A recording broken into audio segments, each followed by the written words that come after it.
ओम श्री गणेशाय नमः। ओम श्री गणेशाय नमः। ओम श्री गणेशाय नमः। ओम नमः शिवाय। ओम नमः शिवाय। ओम नमः शिवाय। साथियों, देवियों, सज्जनों, दोस्तों, भक्तों, सभी को मेरा नमस्कार। कथा प्रारंभ करते हैं। यह शिव पुराण के अध्याय 17 का अगला भाग है। एक भाग पिछले उसमें आपको सुना चुके हैं। सूत जी महाराज ऋषि मुनियों को पूजा की विधि, एक जनसाधारण के लिए पूजा की विधि समझा रहे हैं। तो आगे की कथा प्रारंभ करते हैं। पूजा अर्चना के समय में साधक को सदा शुद्ध कर्म ही करने चाहिए, दुष्कर्म से बचना चाहिए। जबकि समाप्ति के दिन कृष्ण पक्ष की चतुर्दशी को प्रातःकाल नित्य कर्म करके शुद्ध एवं सुंदर स्थान में शौच संतोष आदि नियम से युक्त हो शुद्ध हृदय से पंचाक्षर मंत्र का 12 सहस्त्र जप करे। पंचाक्षर मंत्र यानी ओम नमः शिवाय।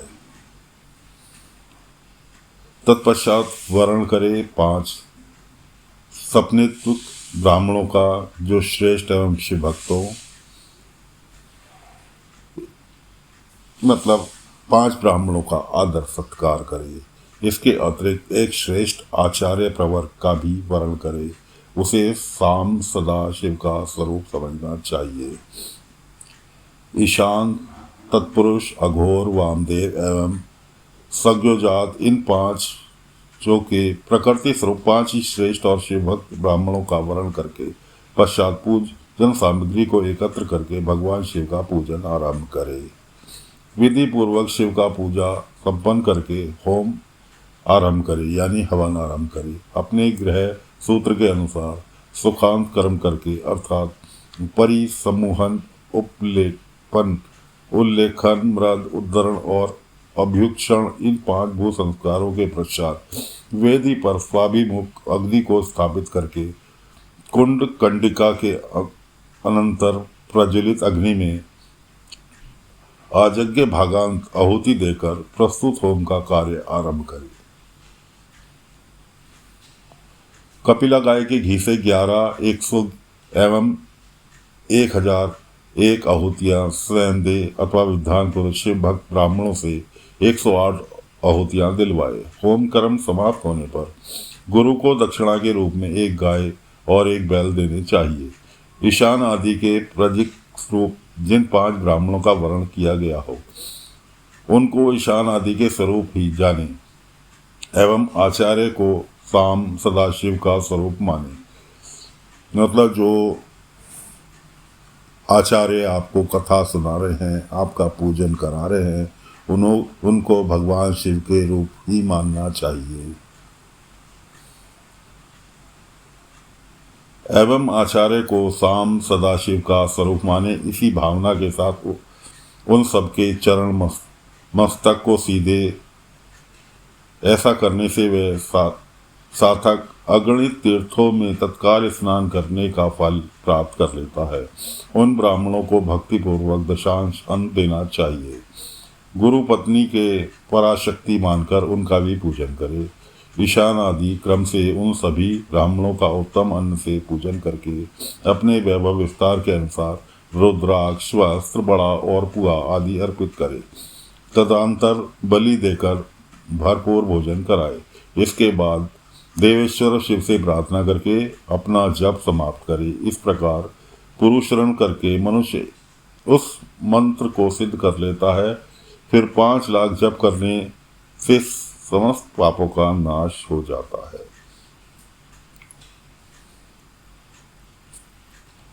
साथियों, ये तो देव ऋषि सूत जी महाराज कथा सुना रहे हैं ऋषि मुनियों को। उनके लिए ये इतने लंबे लंबे जप करना बहुत सुलभ था, आसान था। लेकिन अगर मेरी कथा, मेरे द्वारा सुनाई हुई कथा आप ध्यान से सुन रहे हैं तो आपको केवल एक छोटी सी राय देना चाहता हूँ। भगवान शिव को प्रसन्न करने के लिए, अपनी किसी भी कार्य की सिद्धि के लिए ओम नमः शिवाय का ज़्यादा नहीं, आप प्रतिदिन 108 मनके की माला लेकर एक माला प्रतिदिन नियम से, जैसा कि नियम बताया गया है, नहा धोकर शौच आदि से निर्वस्त्र होकर अपने आप को पवित्र करके, अपने मन को, अपने दिल को पवित्र मानकर 108 मनके की माला का एक माला प्रतिदिन जप करने से भी भोलेनाथ इस कलयुग में प्रसन्न हो जाते हैं। अगर आपको यकीन ना हो, नियम से ज़्यादा नहीं, सिर्फ 13 दिन लगातार एक माला प्रतिदिन का जप करके देखें, आपको अनुभव स्वयं प्राप्त होगा। ऐसा पुराण में नहीं, ऐसा ये पुराण नहीं, ये एक सतयुग का पवित्र ग्रंथ है जिसकी कथा आपको सुनाई जा रही है। तो आगे की कथा प्रारंभ करते हैं। तदंतर पुनः 5 लाख जप करने पर अतल से लेकर सत्यलोक तक 14 भुवनों पर क्रमशः अधिकार प्राप्त हो जाता है। ब्रह्मा जी के 14 लोक पृथ्वी आदि कार्य स्वरूप भूतों द्वारा पाताल से सत्यलोक पर्यंत क्रमशः निर्मित हुए हैं। सत्यलोक से ऊपर क्षमालोक तथा 14 भुवन है, ये भगवान विष्णु के लोक हैं।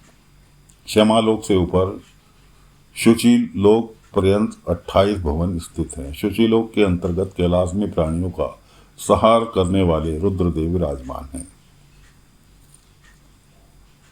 शुचिलोक से ऊपर अहिंसा लोक पर्यंत 56 भवनों से स्थित है। अहिंसा लोक का आश्रय लेकर जो ज्ञान कैलाश नामक नगर शोभा पाता है, उसमें कार्यभूत महेश्वर को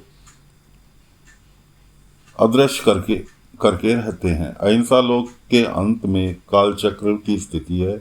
यहाँ तक महेश्वर का विराट रूप का वर्णन किया गया। वहीं तक लोगों को तरोत्थान अथवा लय होता है।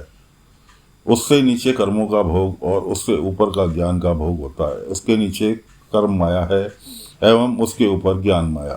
कर्म माया और ज्ञान माया का तात्पर्य माँ का अर्थ लक्ष्मी, उससे कर्म भोग याद प्राप्त होता है, अतः वह माया अथवा कर्म माया कही जाती हैं। इसी प्रकार माँ अर्थात लक्ष्मी से ज्ञान भोग बात अर्थात प्राप्त होता है, इसलिए उसे माया या ज्ञान माया बोला गया है। उपयुक्त सीमा से नीचे ही नश्वर भोग है और ऊपर नित्य भोग, उससे नीचे ही तरोधान अथवा ली है, ऊपर नहीं, वहाँ से नीचे ही कर्म माया पाशों द्वारा बंधन होता है।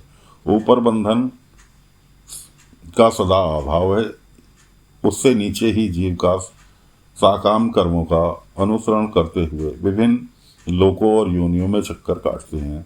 उससे ऊपर के लोकों में निष्काम कर्म का ही भोग बोला गया है।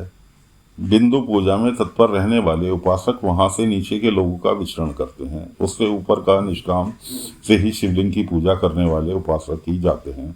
जो एकमात्र शिव की उपासना में तत्पर है, उससे ऊपर के लोकों में जाते हैं। वहां से नीचे जीव कोटि है और ऊपर ईश्वर कोटि। नीचे संसारी जीव निवास करते हैं और ऊपर मुक्त पुरुष। नीचे कर्मलोक है, ऊपर ज्ञान लोक है।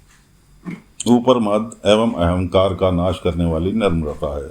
वहाँ जन्म जतिन तरोधान नहीं है, उसका निवारण किए बिना वहाँ किसी का प्रवेश संभव नहीं है। इस प्रकार तरोधान का निवारण करने से वहाँ ज्ञान का अर्थ ही प्रकाशित होता है।